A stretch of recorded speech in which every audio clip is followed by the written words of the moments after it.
Tuh, jadi kata kunci dasarnya apa kalau kita kembali kepada pemahaman yang sudah Nabi sampaikan tadi, maka iman adalah imunnya kita adalah iman, gitu loh. Iman adalah imunnya kita adalah iman. Itu konsep dasarnya. Ya. Jadi kalau itu sudah kita pahami, saya sering sampaikan bahwa ya sebutlah mungkin wal ya'udzubillah katakanlah ya, kita berdoa semoga Allah sudahi wabah ini, tapi kalaupun terus wabah kayak gimana pun, kayak sekarang tadi saya dengar ada misalkan COVID ini katakanlah, mungkin bisa jadi dia akan beradaptasi dengan manusia sekarang, sehingga nanti kalau sekarang Bapak Ibu sekalian, Anda, saya gitu kan, mungkin dicek tipes gitu kan, dicek virus, katakanlah kita dibawa ke lab, dicek markernya apalah seperti itu tuh, mungkin positif semua gitu loh. Kan gitu. Nah, mungkin virus ini juga akan seperti itu karena mereka sudah beradaptasi dengan manusia. Tinggal saya katakan sekali lagi, ini apa yang jadi masalah? Apa yang membuat lemahnya iman kita itu? Ya. Nah, pertama saya harus katakan, kita akan luruskan niat Bapak sekalian. Abu Ubaidah Al-Jarrah radhiyallahu anhu, ya, salah satu sahabat Nabi, ya, yang juga dijamin masuk surga, itu matinya kan waktu wabah. Bapak sekalian. Dan dia memang bukan minta mati, tapi ya Allah, kalau memang ajalku ya sudah sampai, izinkan aku mati di saat seperti, dan mati di saat wabah seperti itu syahid Bapak sekalian. Itu Masya Allah kan, mati di saat wabah itu syahid.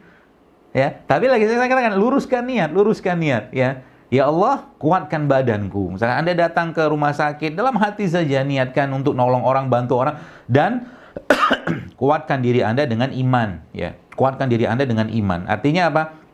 Zikirnya dikencengin. Udah tahu lagi ujian, udah tahu lagi bencana, zikirnya kurang, ya. Sholatnya katakanlah sering sering lewat waktunya, udah kebablasan, ngajinya juga kurang, sedekahnya kurang, udah tahu lagi ujian, harusnya lagi ujian lebih berbanyak itu semua. Kenapa? Karena kunci dalam Islam sekalian, ya, ista'inu bisobri was sholat, ya, mintalah pertolongan kepada Allah dengan sabar dan sholat. Itu kata kuncinya. Jadi kayak sekarang ini, misalkan kalau boleh saya katakan, berletih-letihlah Anda, ya, misalkan Anda harus kerja di rumah sakit, tidak apa-apa. Luruskan niat, ya Allah, ya, aku niat ini untuk menebarkan ilmu yang kau berikan kepadaku agar lebih banyak manfaat pada orang lain. Jika aku mati di sini, ya Allah, maka catatlah itu sebagai mati yang syahid. Kan keren tuh kayak begitu sekalian. Keren. Menurut saya itu kerennya itu apa ya? Kita jadi nggak was-was. Karena apa? Coba lihat, yang pakai masker, yang nggak pakai masker, yang pakai APD, yang nggak pakai APD, bahkan APD level 3 sekalipun, kalau memang ajalnya kena virus ini, tetap akan kena kan? Itu takdirnya kayak begitu, ya. Bukan kita mengesampingkan ikhtiar atau tawakal, bukan. Tapi tetap ada ikhtiarnya kita, Bapak sekalian. Tapi subhanallah, Bapak sekalian, kalau sudah memahami itu, ya, kita akan paham. Kalau memang ajalnya, mau kata pakai ini kek, pakai itu kek, minum ini kek, minum itu kek, tetap akan kena. Itu bagian dari keimanan. Ya. Jadi kata Umar mengatakan hidup kita itu pindah dari satu takdir ke takdir yang lain. Bukan penyakit yang membunuh kita, bukan penyakit atau yang menghabisi kita, tapi memang ajalnya sudah sampai. Itu aja konsepnya. Jadi tenang hidup. Jadi kayak sekarang teman-teman yang bekerja, semoga Allah lindungi ya, dan jaga kesehatan semua ya. Saya boleh saya katakan ya, bukan virus ini yang membunuh kita, tapi memang udah ajal. Kalau memang ajal, kalau nggak ajal, insya Allah aman-aman saja dengan kita tetap berikhtiar ya, pakai APD, pakai apa seperti itu. Ya, itu konsep dasarnya. Baik, Bapak sekalian, dan kita lihat ya, kalau saya kembalikan kepada konsep-konsep yang ada dan kalau kita lihat data-datanya, yang saya baca gitu kan dari obrolan di teman-teman grup sekolah saya dulu juga, itu ya COVID ini ya banyak mengenai orang-orang yang memang secara latar belakang punya komorbid. Ya, komorbid kan faktor penyulitnya ya, seperti obesitas. Nah, jadi yang kemudian merokok. Jadi paru-parunya perokok itu ya tempat yang sangat disukai oleh virus ini. Seperti itu. Tapi kalau kita kembalikan ke bahasa-bahasa saya di sini Bapak sekalian, bahasa-bahasa saya pakai di sosmed gitu kan. Ya, dalam Islam itu ada, dalam pengobatan Islam ya, ada namanya penyebab penyakit itu akibat terlalu banyaknya lendir. Ya, terlalu banyaknya lendir dalam tubuh. Maka saya beberapa kali saya posting itu. Jadi saya sarankan kepada teman-teman ya, teman-teman yang bekerja di rumah sakit, mungkin yang sekarang masih bertugas aktif katakanlah menangani rumah sakit rujukan atau dimanapun, jangan pernah tinggalkan rempah-rempah ya yang bisa membuang lendir. Yang sudah pernah saya share waktu itu ya, paling sederhana itu ada beberapa resepnya. Kalau yang paling sederhana itu adalah bunga lawang sama kapulaga. Bunga lawang sama kapulaga. Ya, bunga lawang tahu ya? Bunga lawang sama kapulaga. Ya, kemudian atau kalau enggak juga Anda bisa pakai jahe, lengkuas, serai. Nah, itu resep buang lendir tuh. Kenapa? Lendir itu masalah kalau Anda yang kerja di ICU ya. Kan jadi masalah tuh lendir. Nah, pertanyaan lendirnya dari mana gitu kan?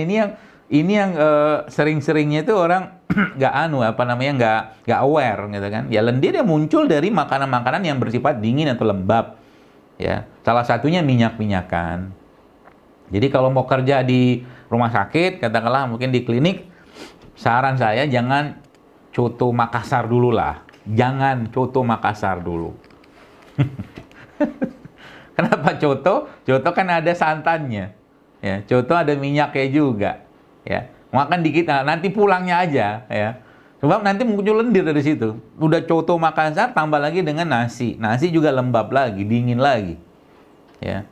Jadi kalau makan coto Makassar ya guyonan saya dulu ya. Ambil itunya apa? Jeruk nipisnya. Yang jeruk nipisnya diambil satu mangkok gitu kan. Nah, minta air air putih ya, anget kepada yang di restoran itu. Jeruk nipisnya diperes-peres, bawa madu dari rumah, aduk-aduk. Minum segelas, minum 2 gelas. Sampai badannya udah cukup dengan air, kita pulang dari tempat cotonya. Ya. Ini guyon aja. Ya, jadi makanan-makanan membentuk lendir ya. Tadi, maaf, kayak tadi minyak-minyakan, tepung-tepungan, ya. Kemudian juga makanan-makanan olahan. Dan yang menarik Bapak Ibu sekalian, ya, Bapak Ibu pernah, semoga sudah, tapi mungkin belum ya, makanan terbaiknya penduduk bumi ini sebenarnya sudah disampaikan oleh Rasulullah sudah ada di surga gitu kan. Jadi gini, Nabi menyebutkan ada beberapa jenis makanan atau minuman di surga. Ya, ada jahe, ada susu, ada khamar. Coba, di surga itu ada khamar yang tidak memabukkan. Ya, khamar itu kan makanan atau minuman fermentasi. Ya, khamar itu kan dibuat kalau zaman dulu orang buatnya pakai batang kurma dibelah, kemudian masukin air, kemudian dimasukin kurma di situ, dipendam sekian lama. Dia jadi fermentasi. Nah, saya sempat baca kemarin di salah satu forwardan dari teman-teman, itu Korea itu salah satunya keberhasilan mereka ya. Saya dapat data dan perbandingan itu juga karena masyarakat Korea itu kan tidak pernah lepas dari makan satu makanan mereka yang namanya kimchi. Kimchi itu kan makanan fermentasi. Ya, kimchi itu makanan fermentasi. Dan sebenarnya kita punya makanan fermentasi di Indonesia. Namanya apa? Tempe. Tempe itu kan fermentasi. Tapi sayangnya bakterinya menderita. Kenapa menderita? Karena digoreng tempenya. Tempenya digoreng, dikasih minyak. Makan pakai coto, ya udah lendir semua jadinya. Gitu. Nggak tahu saya di sana makan cotonya pakai tempe nggak sih? Jadi kalau mungkin secara simpel gitu kan. Bapak Ibu yang bekerja dan nggak bekerja juga, sekarang itu Masya Allah ya. Pagi-pagi tuh bikin bubur tempe. Saya pernah buat tempe itu. Sekarang ada potong-potong dadu kecil-kecil gitu. Kemudian masukin dalam mangkok gitu kan, ya secukupnya aja lah. Lalu taburin madu, kasih garam Pak Bu. Itu coba dimakan bagi-bagi, Masya Allah. Luar biasa itu efeknya ke badan. Mengenyangkan dan menguatkan imun. Kenapa? Kita harus pahami Bapak sekalian bahwa 80% sistem imun kita itu kan adanya di pencernaan. Maka benerin pencernaan. Jangan mau zaman sekarang ini di saat kondisi kayak begini, jangan lemahkan pencernaan lagi. Kayak mungkin yang minumnya suka masih minuman kemasan gitu kan, atau mungkin minuman tinggi gula, minuman olahan yang tidak sehat, itu Masya Allah Bapak sekalian, efeknya ke badan akan melemahkan. Minum itu tuh, apa tuh namanya, yang jahenya Makassar tuh, Sareba. Apa ya minuman? Saraba. Minum saraba, makannya pisang rebus, jangan pakai pisang goreng.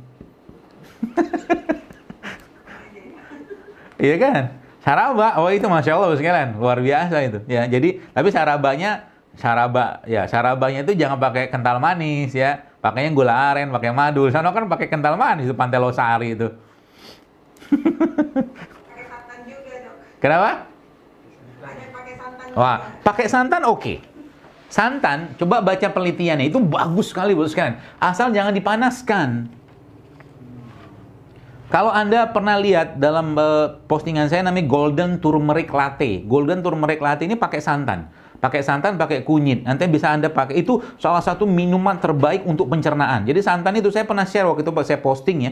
Itu luar biasa pesan efeknya. Apalagi santannya Anda postingan saya waktu itu ada makanan di Medan itu. Ada teman saya cerita, jadi beras itu, beras mentah ya, nggak usah dimasak, nggak usah ditanak. Itu direndam sebentar dalam air ya, bersihkan beras organik tentunya, kemudian di blender, dihancurin, terus direndam dalam santan. Nanti dibuat kayak bola-bola apa gitu. Itu makanan terbaik untuk jantung itu, subhanallah. Asal jangan santannya dipanaskan kayak rendang. Ya gitu loh.